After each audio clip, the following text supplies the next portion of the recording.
Alright, so transmission is now out. Everything for the auto, aside from the stuff in the cab, the vacuum line hanging there, and the flex plate are all out. Which, as you can see, my flex plate only has 4 bolts in it. There's supposed to be 6, but it backed off one point in time and wallowed out those ones, and I couldn't get a hole drilled center line, so I sent it home with 4, and it did hold. I retapped the threads and put those 4 in and Loctite, so it did hold. So, in case you're wondering, it doesn't even have the dowel pin in there, which I don't know where mine went, so I might have to get some. I'll move the camera here. Flip their piece of plywood over so I'm not rolling around in tranny fluid. See what size these are. So bigger than that, which means it's going to be bigger than that, which means it's probably this size. Smaller than that. What size? A size that's on the impact already. Convenient. Which is a 11/16. It's probably metric size, but I don't know where my metric impact sockets are as of this moment. Regular size ones. I know where the decals are, but we don't want the decals. Confirm that it is in fact that size. Yes, close enough. And this thing, bump it up to 3.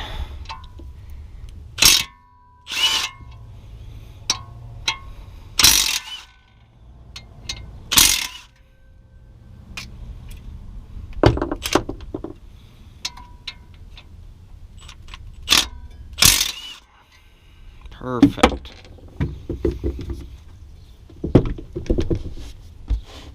Alright. I don't know if I have more of those or not. I thought I bought another package of these guys, but I'm not sure. And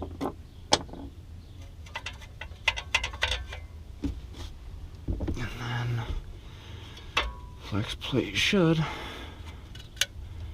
wiggle off. Just flex plate is new within the last year, so it kind of sucks that this is what I gotta do, but whatever. Come on.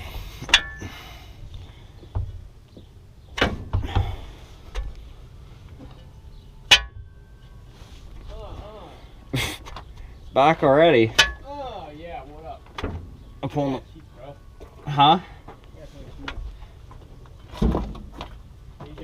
I'm pulling the flex plate off. Trying to. Why is the piece of plywood the other way? Huh? Why is the plywood? There we go. Why is it the other way? Yeah.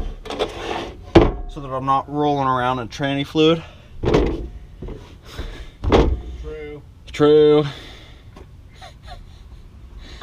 So here's your crankshaft, and you can see, like, I couldn't get those tapped the right way, so get this guy out, and then right here, which I don't even know if the camera's picking this up right now, but it's stamped from the factory, so I know where to cut for the shifter to go. So I'll tell you what, man, them trannies, dude, them and their fluid, woo, it just gets everywhere, you know. Alright, the GoPro will stay there. So I don't know exactly where all of the holes for the clutch pedal are. I think there's a couple other ones I might need to drill, but as of right now, these are the ones that we're going after here. As you can see, there's like dimples already in the firewall, so as long as my drill holds out here,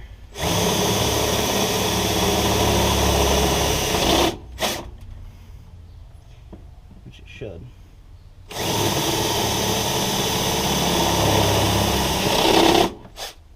I don't think there's anything back there that I need to worry about.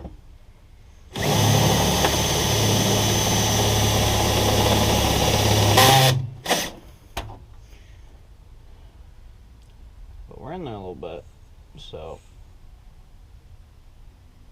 I'm gonna see if I can see where those are from the other side. All you gotta do is pull them down. So there's about this much soundproofing or like whatever like inside the cab underneath the dash.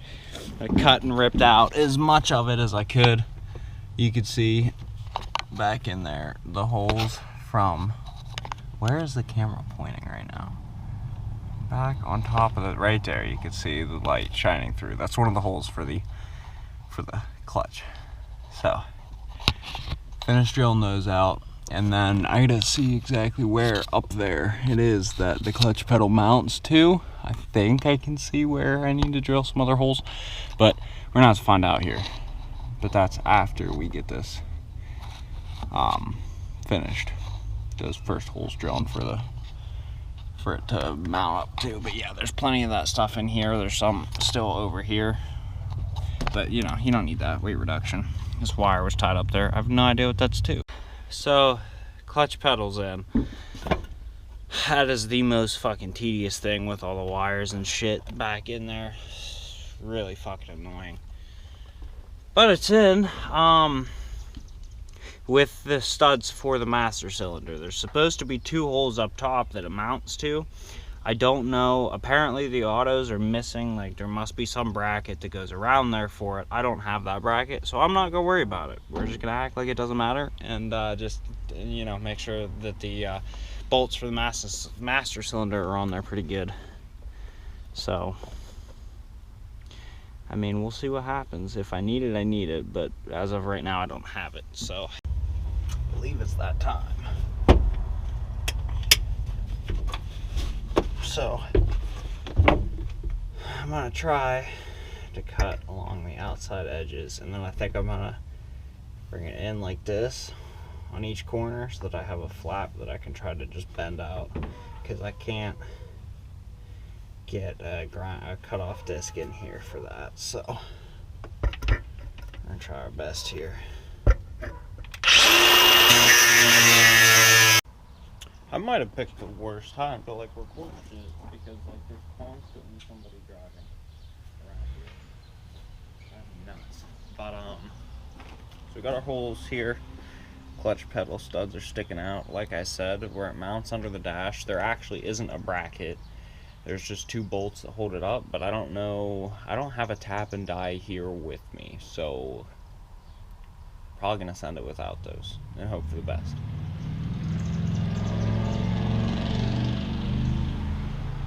But we stopped at, I had to go to AutoZone because technically could make this work.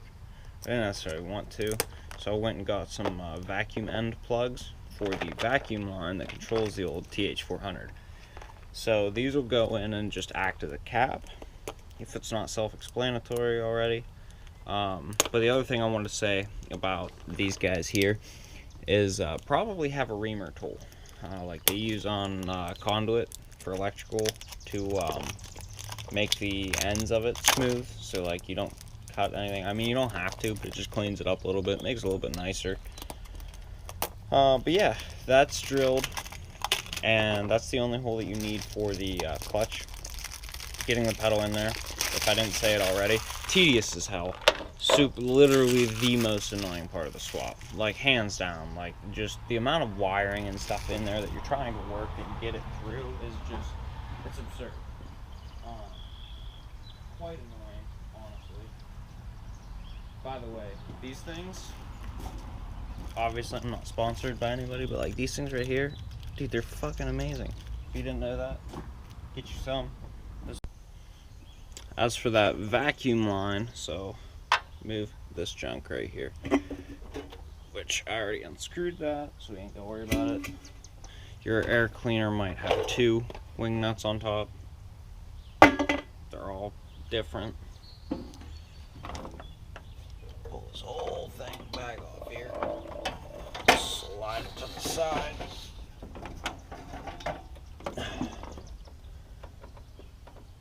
Looked like I dropped something down in there, but I'm not seeing anything as of right now.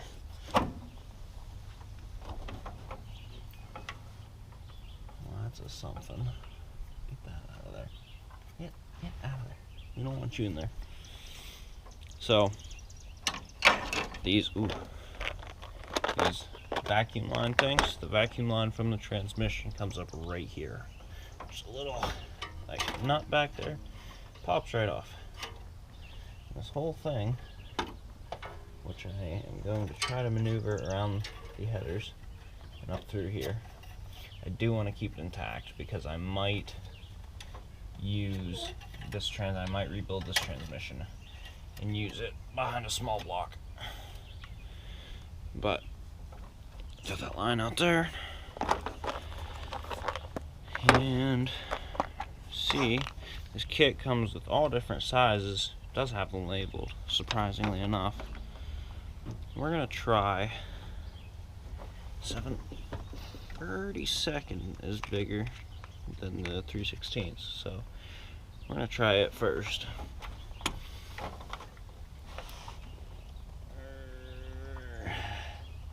Oh, it might fit actually. It does fit. A little snug, but I mean, it's pretty much what we want, so if it's on there good enough for me. So as I was saying, our holes are all cut now, and this one kind of isn't the cleanest cuts I've ever made. My head doesn't quite fit through there. It's kind of disappointing, honestly. But yeah, there's some jagged edges in some places that I could have did better around here. I mean, this stuff you see here is the like insulation, so I'm not referring to that, but referring to the actual cuts that I made with the grinder. If I were to do it over again, because the way that the corners are and that the fact that they're rounded, if I had more time, I probably would have taken hole saws and did every rounded like bit of the corner, because this one's more straight for some reason than the other three. But take out the corner and then connect it with either. Maybe I would have used a sawzall instead of a grinder. I don't know how that would have went. Probably would have still used a grinder, but taken more time. But considering that I needed this covered in paint and getting ready to go, I didn't really have much of a choice, because this thing needs in today. It's supposed to rain tomorrow, and I don't have time for that. So yeah. Alright, so I know I said I wasn't going to record it, but here I am. Hopefully my big face isn't in the frame, but so like I said, it goes this way when you're looking at the crank, because you're going to think that maybe it should go this way, but what's going to happen if you try to put it in this way? You technically can put it in this way. The issue is when you pack grease in there, it's going to be on the back side, so it's going to hold it in and help lubricate this. But the little like pins in here that make up the bearing, they stick out farther than this ring here. So when you put your input shaft in there, it's gonna touch those rings. It's not gonna touch the outside of the bearing. So like, you don't have to worry about that. It'll take care of itself. But if you try to put it in this way, you're gonna end up smashing that bearing together. You don't want to do that. So go ahead and get it pushed in there a little bit so it'll start staying. I have an 18 mil deep well, and it seems to be the perfect size. So a little bit more room under here would be nice. I might have to swing my legs that way. Oh, cracked my entire back real quick. So yeah, it goes in that way. You pretty much pound it in flush with that, with where you're pounding it into. I don't think I'm going to be able to record that because I need more space to move around. So, as I was saying, you don't want close to flush, you want flush. Like, you want as close to flush as you can. You don't want this causing any issues with your input shaft sticking out too far.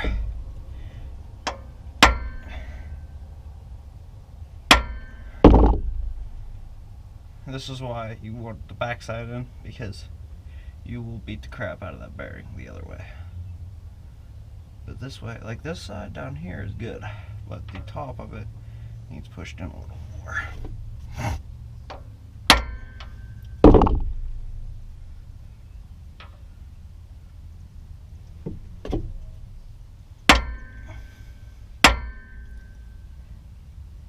That's pretty good.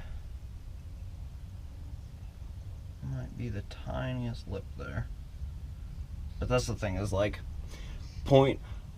0.01 inches isn't going to make a difference, but an 1/8 inch will. So this is what I'm saying is, like, you want flush. Like, you don't want to be able to notice a difference. So another thing I want to show you guys before I put this bell housing on and have it sealed up to the transmission, put it back on 100%. Your throwout bearing here, sorry I'm shaking the camera so much. Your throwout bearing here goes on right like this. So your collar faces the back of the transmission, and then you have the rest of the bearing facing to meet the clutch. So your clutch operates like this. You push the pedal, that moves. Obviously this isn't secure, so it's not going to work the way it's supposed to. There's a bee buzzing around here. But to pull this bell housing back off right quick, to show you guys the way you want to put this in, I'm going to flip it over. That's probably the best way to show you. The back of this, there's these little springs. Both sides goes inside this collar.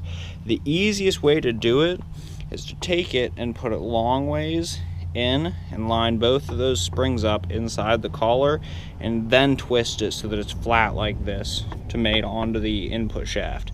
If you try to just force it this way, you're gonna have to try to compress those springs. Not a good time. But if you just slide it in, get both of those in there like long ways, like perpendicular to it, and then just twist the whole bearing in, it'll seat. And then you gotta push it back in there so that it sits correctly, so it'll line up with the input shaft. But yeah, I'm gonna grease the inside of this on the input shaft and get this bell housing bolted back on. So I had to run over to O'Reilly's for some washers. 2 of the bolts for the bell housing, the washers disappeared. Those are 1/2 inch washers. They're a little bit big. Ridiculously expensive. $4 and some change for that tiny pack of freaking 8 washers. Would have been better off going to like Rural King or something, but convenience, I guess. But I needed some thread locker as well. I don't know where my other bottle or 2 went, but needed it. Cleaned out some old grease and gunk that was stuck back behind there. If there's a bunch of junk in here, you probably want to get it out of there. It can affect like the travel of like the bearing and the clutch engagement and everything, so keep that in mind. But this, as far as I'm concerned, is ready to go in now. Well, the transmission's ready. I need to get the clutch bolted up still. That's what the thread locker was for, putting the flywheel on. So we'll get to that next.